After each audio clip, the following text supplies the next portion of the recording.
Hello friends, आप सुन रहे हैं सुभद्रा कुमारी चौहान जी की प्रस्तुत कहानी आहुति। जनाजे अस्पताल के पद्दा वार्ड में दो स्त्रियों को एक ही दिन बच्चे हुए हैं। कमरा नंबर 5 में बाबू राधेश्याम जी की स्त्री मनोरमा को दूसरी बार पुत्र हुआ था। उन्हें प्रसूति ज्वर हो गया था। उनकी अवस्था चिंताजनक थी। वे मृत्यु की घड़ी गिन रही थी। कमरा नंबर 6 में कुंतला की माँ के 7वां बच्चा लड़की हुई थी। माँ बेटी दोनों स्वस्थ और प्रसन्न थी। घर में कोई बड़ा आदमी न होने के कारण माँ की देखभाल कुंतला ही करती थी। उसके पिता एक दफ्तर में नौकरी करते थे। उन्हें पत्नी की देखभाल करने की फुर्सत ही कहाँ थी। पंडित राधेश्याम जी एडवोकेट अपनी माँ और कई नौकरों के रहते हुए भी पत्नी को छोड़कर कहीं न जाते थे। 10 दिन के बाद कुंतला की माँ पूर्ण स्वस्थ होकर बच्ची समेत अपने घर चली गई और उसी दिन राधेश्याम जी की स्त्री का देहांत हो गया। अपने नवजात शिशु को लेकर वे भी घर आए, किंतु पत्नी विहीन घर उन्हें जंगल से भी अधिक सूना मालूम हो रहा था। पत्नी के देहांत के बाद राधेश्याम जी ने दृढ़ निश्चय कर लिया कि वे दूसरा विवाह नहीं करेंगे। मनोरमा पर उनका अत्यंत प्रेम था। वह अपने चिन्ह स्वरूप जो एक छोटा सा बच्चा छोड़ गई थी, वही राधेश्याम जी का अब जीवनाधार था। वे कहते थे कि इसी को देखकर और मनोरमा की मूर्ति की पूजा करते हुए अपने जीवन के शेष दिन बिता देंगे। जिस हृदय मंदिर में वे एक बार मनोरमा की पवित्र मूर्ति की स्थापना कर चुके थे, वहां पर किसी दूसरी प्रतिमा को स्थापित नहीं कर सकते थे। घर से उन्हें विरक्ति सी हो गई थी। भीतर से वे बहुत कम आते, अधिकतर बाहर बैठक में ही रहा करते। घर में आते ही वहां की एक एक वस्तु उन्हें मनोरमा की स्मृति दिलाती। उनका हृदय विचलित हो जाता। जिस कमरे में मनोरमा रहा करती थी, उसमें सदैव ताला पड़ा रहता। उस कमरे में वे उस दिन से कभी न गए थे जिस दिन से मनोरमा वहां से निकली थी। जीवन से उन्हें वैराग्य सा हो गया था। आने जाने वालों को वे संसार की असारता और शरीर की नश्वरता पर लेक्चर दिया करते। कचहरी जाते, वहां भी जीना लगता। जिन लोगों से 50 रुपया फीस लेनी होती थी, उनका काम अब वह 25 रुपए में ही कर देते। गरीबों के मुकदमों में वे बिना फीस के ही खड़े हो जाते। सोचते रुपए के पीछे हाय हाय करके करना ही क्या है, किसी तरह जीवन को ढकेल ले जाना है। तात्पर्य यह है कि जीवन में उन्हें कोई रुचि ही न रह गई थी। दूसरे विवाह की बात आते ही उनकी गंभीर मुद्रा को देखकर किसी को अधिक कहने सुनने का कभी साहस ही नहीं होता था। अतएव सभी यह समझ चुके थे कि राधेश्याम जी अब दूसरा विवाह कभी न करेंगे। उनकी माता ने भी उनसे अनेक बार दूसरे विवाह के लिए कहा, किंतु वे टस से मस न हुए। अंत में वे अपनी इस इच्छा को साथ ही लिए हुए इस लोक से विदा हो गई। इसके कुछ दिन बाद राधेश्याम जी जब एक दिन अपनी बैठक में कुछ मित्रों के साथ बैठे थे और बाहर उनका लड़का हरिहर नौकर के साथ खेल रहा था। सामने से एक तांगा निकला। न जाने कैसे तांगे का एक पहिया निकल गया और तांगा कुछ दूर तक घसीटता हुआ चला गया। एक 7-8 साल का बालक तांगे पर से गिर पड़ा और एक बालिका को, जो कदाचित उसकी बड़ी बहन थी, गिरते गिरते बचकर दूसरी तरफ खड़ी हो गई। चालक को अधिक चोट आई थी। बालिका ने मृग शावक की तरफ घबराए हुए अपने 2 सुंदर नेत्र चंचल गति से सहायता के लिए चारों ओर फेरे और फिर अपने भाई को उठाने लगी। राधेश्याम जी ने देखा और दौड़ पड़े। बालक को उठाकर झाड़ने पोछने लगे। राधेश्याम के एक मित्र जगमोहन, जो राधेश्याम के साथ ही दौड़कर बाहर आए थे, बालिका को संबोधन करके बोले, कहाँ जा रही थी कुंतला? मौसी जी के घर जनेऊ है, वहीं अम्मा के पास जा रही थी, कुंतला ने शर्माते हुए कहा। कुंतला को देखते ही राधेश्याम जी की एक सोई हुई स्मृति जाग सी उठी। दूसरा तांगा बुलवाकर कुंतला को इसमें बैठाकर उसे रवाना करके राधेश्याम जगमोहन के साथ अपनी बैठक में आ गए। एक दिन बाद में राधेश्याम ने जगमोहन से पूछा, भाई वह किसकी लड़की थी जो उस दिन तांगे पर से गिर पड़ी थी? जगमोहन ने बतलाया कि वह पंडित नंद किशोर तिवारी की कन्या है। पढ़ी लिखी, गृह कार्य में कुशल और सुंदर होने पर भी धनाभाव के कारण वह अभी तक कुमारी है। बेचारे तिवारी जी 50 माहवार पर एक ऑफिस में नौकर हैं। परिवार बड़ा है तो 50 रुपए में खाने पहनने को भी मुश्किल से पूरा पड़ता होगा। फिर लड़की के विवाह के लिए 2-3 हजार रुपए वे कहाँ से लाएंगे? काने कुब्जों में तो बिना ब्यौरौना की कोई बात तक नहीं करता। कष्ट में है बेचारे। लड़की सयानी है, पढ़ा लिखा कर किसी मूर्ख के गले भी तो नहीं बांधना चाहते। एक बार तिवारी जी पर उपकार करने की सद्भावना से राधेश्याम जी का हृदय आतुर हो उठा, किंतु तुरंत ही मनोरमा की स्मृति ने उन्हें सचेत कर दिया। तिवारी जी पर उपकार करना मनोरमा को हृदय से भुला देना था। राधेश्याम को जैसे कोई भूली बात याद आ गई। वे अपने आप ही सिर हिलाते हुए बोल उठे, नहीं, यह कभी नहीं हो सकता। राधेश्याम के हृदय की हलचल को जगमोहन ने ताड़ लिया। वार करने का उन्होंने यही उपयुक्त अवसर समझा। संभव है निशाना ठीक पड़े। जगमोहन, तुम क्या कहते हो राधेश्याम? है ना लड़की सुंदर, बहुत सुंदर, पर बेचारी को कोई योग्य वर तक नहीं मिल रहा। अब तुम इससे विवाह कर लो तो कैसा रहे? राधेश्याम उदीनता से बोले। भाई लड़की तो सुंदर है, पर मैंने तो विवाह ना करने की प्रतिज्ञा ले रखी है। जगमोहन उत्साह भरे शब्दों में बोले, अरे छोड़ो भी, ऐसी प्रतिज्ञा तो पत्नी के देहांत के बाद सभी कर लेते हैं। उसके माने यह थोड़ी है कि फिर कोई दूसरा विवाह करता ही नहीं। अरे भाई, जन्म और मृत्यु जीवन में लगा ही रहता है। संसार में जो पैदा हुआ है वह एक दिन मरता भी है, जो मरा है फिर आएगा। रंज किसे कहते हो? किंतु उस रंज के पीछे बैरागी थोड़ी ना बन जाना पड़ता है। और फिर अभी तुम्हारी उम्र ही क्या है, यही ना 35-36 साल के, बस जीवन भर तपस्या करने की क्या बात है। बिना स्त्री के घर जंगल से भी बुरा लगता है। ब्रजेश की माँ 4 दिनों के लिए मायके चली जाती है तो घर जैसे काटने को दौड़ता है। राधेश्याम बोले, या कोई बात नहीं जगमोहन, घर से तो मुझे कुछ मतलब ही नहीं है। जिस दिन मनोरमा का देहांत हुआ मेरे लिए घर घर ही नहीं रह गया। बात इतनी है कि बच्चे की देखभाल करने वाला कोई नहीं है। अम्मा थी तब तक तो कोई बात न थी, पर अब अम्मा बच्चे की देखभाल भी नहीं हो पा रही बिना अम्मा के। नौकरों पर बच्चे को छोड़ देना उचित नहीं, और मैं कितनी देखभाल कर सकता। तुम ही सोचो, परिणाम यहाँ हुआ कि बच्चा दिनों दिन कमजोर होता जा रहा है। राधेश्याम का विवाह कुंतला के साथ हो गया। उनकी उजड़ी हुई गृहस्थी में फिर से बहार आ गई। मनोरमा के बंद कमरे का ताला खोलकर उनके चित्रों पर हल्की रंगीन जाजिम का पर्दा डाल दिया गया। उस घर में फिर से नुपुर की मधुर ध्वनि सुनाई पड़ने लगी। चतुर गृहिणी का हाथ लगते ही घर फिर से स्वर्ग हो गया। कुंतला की कार्यकुशलता और बुद्धि की कुशाग्रता पर राधेश्याम मुग्ध थे। कुंतला के प्रेम के प्रकाश से उनका हृदय अलौकित हो उठा। अब वहाँ पर मनोरमा की धुंधली स्मृति के लिए भी स्थान न था। वे पूर्ण सुखी थे। राधेश्याम जी ने दूसरा विवाह किया था, संभवतः हरिहर की देखभाल के लिए ही, किंतु इस समय कुंतला को हरिहर से अधिक राधेश्याम की देखभाल करनी पड़ती थी। उनकी देखभाल से ही वह परेशान हो जाती, इतनी थक जाती कि उसे हरिहर की तरफ आंख उठाकर देखने का भी अवसर न मिलता। कुंतला के असाधारण रूप और यौवन के तथा राधेश्याम जी की ढलती अवस्था ने उन्हें आवश्यकता से अधिक असावधान बना दिया था। बुरा भला कैसा भी काम हो, सबकी एक सीमा होती है। राधेश्याम ने इस अनाचार से कुंतला को जो मानसिक वेदना दी होती है सो तो थी ही, इसका प्रभाव उसके स्वास्थ्य पर भी पड़े बिना न रहा। कुंदन की तरह उसका चमकता हुआ रंग पीला पड़ गया, आंखें निस्तेज हो गईं। 6 महीने की बीमारी मालूम होती। वैसे ही वह स्वभाव से सुकुमार थी। अब चलने में उसके पैर कांपते, सदा हाथ पैर में दर्द बना रहता, जी सदा ही अलसाया रहता।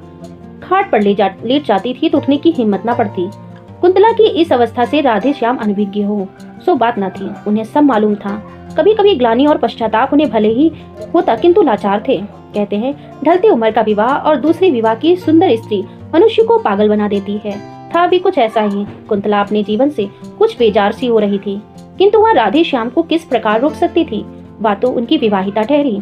7 भावरे फिर लेने के बाद घनश्याम को उसके शरीर पर पूरी मोनापोली सी मिल चुकी थी। इधर कुछ दिनों से शहर में एक स्त्री समाज की स्थापना हुई थी। एक दिन उसकी कार्यकारिणी की कुछ महिलाएं आकर कुंतला को निमंत्रण दे गईं। कुंतला ने सोचा, अच्छा ही है, घंटे 2 घंटे घर से बाहर रहकर अपने इस जीवन के अतिरिक्त भी देखने और सोचने समझने का अवसर मिलेगा। उसने निमंत्रण स्वीकार कर लिया। वहाँ गई भी। वहाँ जितनी स्त्रियों के भाषण पढ़े या दिए, कुंतला ने सब सुने। उसने सोचा, वह इन सबसे अधिक अच्छा लिख सकती है और बोल भी सकती है। घर आकर उसने भी एक लेख लिखा। विषय था भारत की वर्तमान सामाजिक अवस्था में स्त्रियों का स्थान। राधेश्याम जी ने भी लेख देखा, बहुत ही प्रसन्न हुए। लेख लिए हुए वे बाहर गए। बैठक में कई मित्र बैठे थे, उन्हें दिखलाया। सभी ने लेखिका की शैली एवं सामयिक ज्ञान की प्रशंसा की। अपने एक साहित्य सेवी मित्र अखिलेश्वर को लेकर राधेश्याम भीतर आए। कुंतला को पुकार कर बोले, कुंतला, तुम्हारा लेख बहुत ही अच्छा है। मुझे नहीं मालूम था कि तुम इतना अच्छा लिख सकती हो, नहीं तो तुमसे सदा लिखते रहने का आग्रह करता। तुम्हारे इस लेख में कहीं भाषा की त्रुटियां हैं जरूर, पर सो ये मेरे मित्र अखिलेश्वर ठीक कर देंगे। अब तुम रोज कुछ लिखा करो, ये ठीक कर दिया करेंगे। मुझे तो भाषा का ज्ञान नहीं, अन्यथा मैं ही देख लिया करता। खैर कोई बात नहीं, यह भी घर ही के से आदमी है। कुंतला के लेखों के देखने का भी भार अखिलेश्वर को सौंपकर राधेश्याम को बहुत संतोष हुआ। कुंतला को अब एक ऐसा साथी मिला था जिसकी आवश्यकता का अनुभव वह बहुत दिनों से कर रही थी, जो उसे घरेलू जीवन के अतिरिक्त और भी बहुत सी उपयोगी बातें बता सकता था, जो उसे अच्छे से अच्छे लेखक और कवियों की कृतियों का रसास्वादन करा के साहित्यिक जगत की सैर करा सकता था। कुंतला अखिलेश्वर का साथ पाकर बहुत संतुष्ट थी। अब उसे अपना जीवन उतना कष्टमय और नीरस न मालूम होता था। कुंतला और अखिलेश्वर दिन प्रतिदिन एक बार अवश्य मिलते रहते थे। कुंतला की अभिरुचि साहित्य की ओर देखकर उसकी विलक्षण कुशाग्र बुद्धि एवं लेखन शैली की असाधारण प्रतिभा पर अखिलेश्वर मुग्ध होते रहे। वे उसे एक सुयोग्य रमणी बनाने में तथा उसकी प्रतिभा को पूर्ण रूप से विकसित करने में सदा प्रयत्नशील रहते थे। लाइब्रेरी में जाते, अच्छी से अच्छी पुस्तकें लाते और उसे घंटों पढ़कर सुनाया करते। कविवर शेली, टेनिसन और कीट्स तथा महाकवि शेक्सपियर इत्यादि की ऊंचे दर्जे की कविताएं पढ़कर उन्हें समझाते, उसके सामने व्याख्या तथा आलोचना करते और उसे करवाते। हिंदी के धुरंधर कवियों की रचनाएं सुनाकर वे कुंतला की प्रवृत्ति कविता की ओर फेरना चाहते थे। उनका विश्वास था कि कुंतला लेखों से कहीं अच्छी कविताएं लिख सकती है, किंतु अब राधेश्याम को कुंतला के पास अखिलेश्वर का बैठना अखरने लगा था। वे कभी कभी सोचते, शायद कुंतला के सुंदर रूप पर ही रीझ कर अखिलेश्वर उसके साथ इतना समय व्यतीत करता है, किंतु वे प्रकट में कुछ कह नहीं सकते थे, क्योंकि उन्होंने स्वयं ही तो उनका आपस में परिचय कराया था। कुंतला राधेश्याम के मन की बात समझती थी, इसीलिए वह बहुत सतर्क रहती, किंतु फिर भी यदि कभी भूल से उसके मुंह से अखिलेश्वर का नाम निकल जाता था तो राधेश्याम के हृदय में ईर्ष्या की अग्नि भभक उठती। अब अखिलेश्वर के लिए राधेश्याम के हृदय में मित्र भाव की अपेक्षा ईर्ष्या का भाव ही अधिक था। इन्हीं दिनों कुंतला ने 2-4 तुकबंदियां भी की, जिनमें कल्पना की बहुत ऊंची उड़ान और भावों का बहुत सुंदर समावेश था, किंतु शब्दों का संगठन उतना अच्छा नहीं था। अपने हाथ के लगाए हुए पौधों में फूल आते देखकर जिस प्रकार किसी चतुर माली को प्रसन्नता होती है, उसी प्रकार कुंतला की कविताएं देखकर अखिलेश्वर खुश हुए। उन्होंने कविताएं कई बार पढ़ी और राधेश्याम को भी पढ़कर सुनाई। कुंतला की बुद्धि की बड़ी प्रशंसा की, किंतु राधेश्याम खुश न हुए। उन्हें ऐसा मालूम हुआ कि जैसे कुंतला ने अखिलेश्वर के विरह में ही विकल होकर ये कविताएं लिखी हैं। अखिलेश्वर निष्कपट और निस्वार्थ भाव से कुंतला का शिक्षण कर रहे थे। उन्हें कुंतला से कोई विशेष प्रयोजन न था।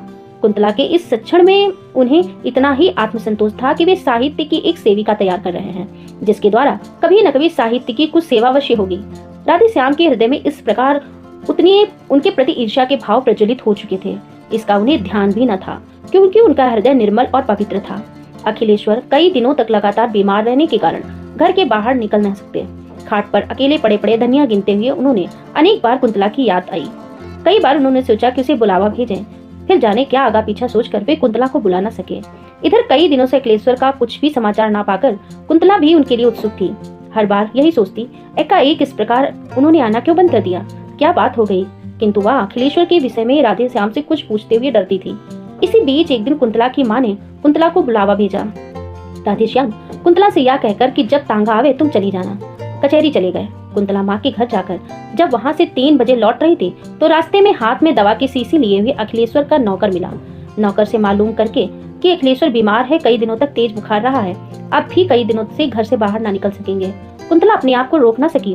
क्षण भर के लिए अखिलेश्वर से मिलने का उसका हृदय व्याकुल हो उठा। अखिलेश्वर के मकान के सामने पहुंचते ही तांगा रुकवाकर वह अंदर चली गई। साथ में उसकी छोटी बहन भी थी। अचानक कुंतला को अपने कमरे में देखकर अखिलेश्वर को विस्मय और आनंद दोनों ही हुए। अपनी खाट के पास ही कुंतला के बैठने की कुर्सी देकर वे स्वयं उठकर खाट पर बैठ गए। बोले, कुंतला तुम कैसे आ गई? इस बीमारी में तो मैंने तुम्हारी बहुत याद की। इसी समय राधेश्याम जी ने कमरे में प्रवेश किया। कुंतला कुछ भी न बोल पाई। राधेश्याम को देखते ही अखिलेश्वर ने कहा, आओ भाई राधेश्याम, आज कुंतला आई तो तुम भी आए, वरना आज 8 दिन से बीमार पड़ा हूँ। रोज ही तुम्हारी याद करता था, पर तुम लोग कभी ना आए। फिर घड़ी की ओर देखकर बोले, आज 3 ही बजे कचहरी से कैसे लौट आए? राधेश्याम ने रुखाई से उत्तर दिया, कोई काम नहीं था इसलिए चला आया। फिर अपनी पत्नी की ओर मुड़कर बोले, चलो चलते हैं, मैं तो जा रहा हूँ। अखिलेश्वर ने बहुत रोकना चाहा, पर वे ना रुके और चले गए। उनके पीछे पीछे कुंतला भी चली। जाते जाते उसने अखिलेश्वर पर एक ऐसी मार्मिक दृष्टि डाली जिसमें न जाने कितनी करुणा, कितनी व्यवस्था, कितनी कातरता और कितनी दीनता थी। कुंतला चली गई, किंतु उसकी इस करुण दृष्टि से अखिलेश्वर की आंखें खुल गईं। राधेश्याम के आंतरिक भावों को वे अब समझ गए। घर पहुंचकर कुंतला कुछ न बोली। वह चौके में चली गई। कुछ ही क्षण बाद उसने लौट कर देखा कि उसके लेख, कविताएं, कापियां, पेंसिल और अखिलेश द्वारा दिए गए उपहार में फाउंटेन पेन सब समेटकर किसी ने आग लगा दी है। उसी अग्नि में अखिलेश्वर का वह प्यारा चित्र जो कुछ ही क्षण पहले ड्राइंग रूम की शोभा बढ़ा रहा था, धू धू करके जल रहा है और ऊपर उठती हुई लपटें मानो यह कह रही हैं कि कुंतला, यह तुम्हारे साहित्यिक जीवन की चिता है। डियर लिसनर्स, कहानी यहीं पर समाप्त होती है।